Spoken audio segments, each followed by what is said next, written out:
So whereas if we kind of capture that momentum and keep it, you're going to see a firm heel strike.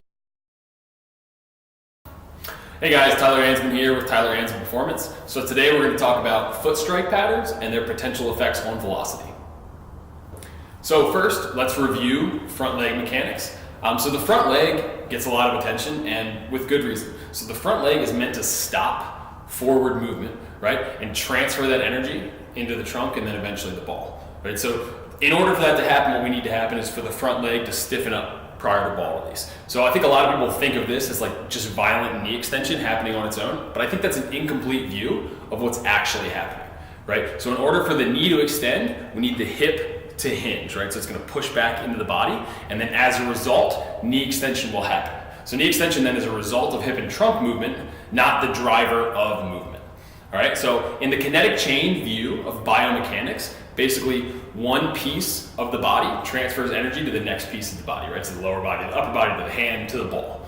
But in order for there to be an efficient transfer of energy, we need the previous body segment to fully decelerate. So that's where the lower half comes in, right? We need that front leg to stop forward movement, extend, and then bring that energy into the trunk, the hand, the ball, right? That's kind of what we're looking for from the lower half. So in the pitching delivery, the lower body is what basically begins the movement and starts to build up energy. But then that energy needs to be transferred into the upper body, right? So the front leg is the nexus of that energy transfer. And so we've seen in javelin throwers that greater knee extension has been correlated with greater distances of the javelin throw. So basically this happens because we have a more efficient transfer of energy, so we have a greater velocity at release, and then we have a greater distance to go along with that.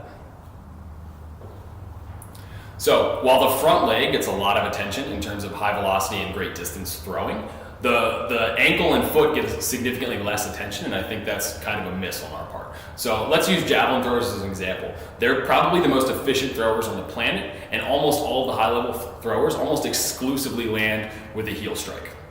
All right, and then if we go to elite high jumpers or basketball players, you'll see that during the gather phase, they land with a heel strike first, right? They basically slam that heel into the ground. It transfers energy up their legs into full hip extension and then into propulsion, all right? So this leads us into ground reaction forces. So ground reaction force is the force exerted by the ground on a body in contact with it. So when you put a lot of force on the ground, that force is then returned up into the body in the form of ground reaction forces. So higher GRF are associated with higher power outputs. Right? So they did a study on elite high jumpers, and they found that during the competition, these guys were putting roughly 1,400 to 1,600 pounds of force into the ground just prior to takeoff, right? So they're hitting the ground with that heel strike and then jumping into the air. At that point is when the greatest ground reaction force was. And these guys are, again, elite high jumpers. Now, ground reaction force isn't just predictive of jump height, it's also predictive of ball velocity. So they found in another study that higher GRF in the front leg or the landing leg was predictive of higher ball velocity as well. So how does a heel strike play into this? Well, let's look at heel strikes in other movements. Right? So there was a study of different type of foot striking patterns during running, and they found that a heel strike or a full foot strike resulted in the highest ground reaction forces. Right? And then with walking, they also found that a heel strike, which is pretty common for most people, resulted in a more extended knee position, right? Rather than a forefoot strike, which resulted in a more flexed knee position at landing. And then additionally, a different walking study also found that the heel strike was the most efficient way to transfer energy, right? So you can serve more energy by hitting with the heel strike rather than a forefoot strike. So what does all of this mean for throwing velocity?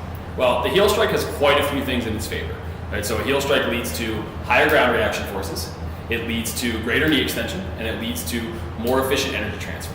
So just like the front leg though, I don't believe this can or should be trained in isolation because I believe it's the result of other efficient movements basically leading to this point. I believe the heel strike happens for three main reasons. First, I think it's often the product of the front hip staying internally rotated for as long as possible, right? So when that front hip is internally rotated, often that heel is what's leading the body towards the target, right? So it makes sense that it would make contact with the ground first, right? When that hip opens up into powerful external rotation, the heel or the full foot is going to be likely to strike the ground rather than the forefoot. Second is an efficient shifting of the body mass, right? So if you see javelin throwers, they gain a lot of momentum leading into that final step, and they shift their body mass very well, right? And so that leads to them gaining a ton of ground and that heel striking the ground first. So they have the advantage of a run-up which pitchers don't get. But if pitchers can kind of use the body and that front hip to hold that momentum a little bit longer, we would likely see that result in a heel strike, right? If we don't capture momentum very well, or if we don't create momentum very well, likely what's going to happen, or if we shift the body forward too early, you're going to kind of see pitchers trying to catch themselves so they don't face plant, right? The body mass is shifted forward early, forefoot strike, knee flexion, leak of energy. All right, so whereas if we kind of capture that momentum and keep it, you're going to see a firm heel strike or full foot strike, and then we're going to see an efficient transfer of energy up the chain. So the third thing that I think leads to a heel strike is quality strength and mobility through that foot and ankle.